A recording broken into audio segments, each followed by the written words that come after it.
Hi friends. இந்த வீடியோவில் Bajaj housing finance share பற்றி பார்க்கலாம். இவங்க வந்து பார்த்தீங்கன்னா என்பிஎஃப்சி ஃபினான்ஸ் கம்பெனி. இந்த ஃபினான்ஸ் கம்பெனி லோன் இதெல்லாம் கொடுக்குற மெயினாக ப்ரொவைடர். கமர்ஷியல் ஸ்பேசஸ், ஹோம்ஸ் இதுக்கெல்லாம் வந்து லோன் ப்ரொவைடர். மார்க்கெட் கேபிட்டல் வந்து 96,000 கோடி இருக்குது.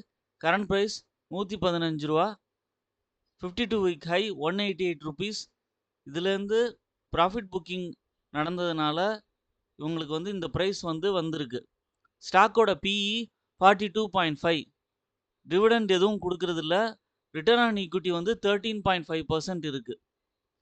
ஐபிஓவில் இன்ட்ரடியூஸ் பண்ணதுக்கப்புறம் அரௌண்ட் 188 ருபீஸ்லேருந்து இது வந்து 115 ருபீஸ் வரைக்கும் இறங்கியிருக்கு.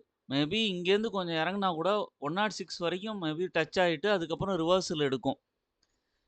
கம்பெனியோட ப்ராஃபிட் க்ரோத் வந்து 38.7% CAGR over last 5 years. Negative side பார்த்தீங்கன்னா stock is trading at 4.82 times its book value. The company is providing repeated profits and not paying dividend. இதெல்லாம் தான் இதோட negatives. Company has low interest coverage ratio. அதுக்கப்புறம் பார்த்தீங்கன்னா quarterly ரிசல்ட்ஸில் revenue வந்து 2,000 கோடி பக்கம் maintain ஆகுது. இதுக்கப்புறம் வந்து நெட் ப்ராஃபிட் வந்து கன்சிஸ்டண்ட்டாக 500 கோடி பக்கம் 580 கோடி பக்கம் மெயின்டைன் ஆகிட்டுருக்கு. ப்ராஃபிட் அண்ட் லாஸ் ஸ்டேட்மெண்ட்டில் நெட் ப்ராஃபிட் 2,200 கோடி பக்கம் மெயின்டைன் ஆகிட்டுருக்கு. ஷேர் ஹோல்டிங் பேட்டர்னில் ப்ரொமோட்டர்ஸ் கிட்டக்க ஒரு 88% இருக்குது. எஃப்ஏஎஸ் கிட்டக்க 1% இருக்குது. டிஏஎஸ் கிட்டக்க 0.59% இருக்குது. ஓவராலாக ஷேர் ஹோல்டர்ஸ் வந்து 25 lakhs இருக்காங்க. இதோட சார்ட் பேட்டர்னில் செக் பண்ணி பார்த்தீங்கன்னா கன்சிஸ்டண்ட்டாக ஒரு ப்ராஃபிட் புக்கிங் வந்து அப் டு பிப்ரவரி வரைக்கும் நடந்திருக்கு. அதுக்கப்புறம் கொஞ்சம் பையர்ஸ் வந்து இன்க்ரீஸ் ஆகிருக்காங்க. அதனால அரௌண்ட் 130 ருபீஸ் வரைக்கும் போயிருக்கு.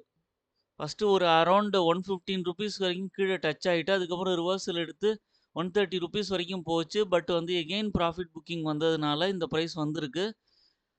திரும்ப வந்து ரிவர்சல் ஆகும்போது இப்போ இருக்கிற ப்ரைஸ்லேருந்து 140 to 150 ருபீஸ் வரைக்கும் கூட போக வாய்ப்பு இருக்குது. மேபி ஒரு கரெக்ஷன் வந்து நான் சொன்ன மாதிரி 106 ருபீஸ் வந்தாலும் திரும்ப வந்து 140 to 150 ருபீஸ் லாங் டேர்மில் வர வாய்ப்பு இருக்குது. ஏற்கனவே வாங்கியிருந்து நெகட்டிவ் சைடில் இருந்தீங்கன்னா ஆவரேஜ் பண்ணுங்கள். அதுக்கப்புறம் வந்து கண்டிப்பாக வந்து ரிவர்சல் எடுக்கும்போது கண்டிப்பாக உங்களுக்கு வந்து ப்ராஃபிட் கிடைக்கும். ஓன் அனாலிசிஸ் பண்ணிவிட்டு ஷேர் பர்ச்சேஸ் பண்ணுங்கள். என்னோட சேனலை சப்ஸ்கிரைப் பண்ணுங்கள், லைக் பண்ணுங்கள், எல்லா வீடியோஸும் தொடர்ந்து பாருங்கள். தேங்க்ஸ் ஃபார் வாட்சிங் மை வீடியோ.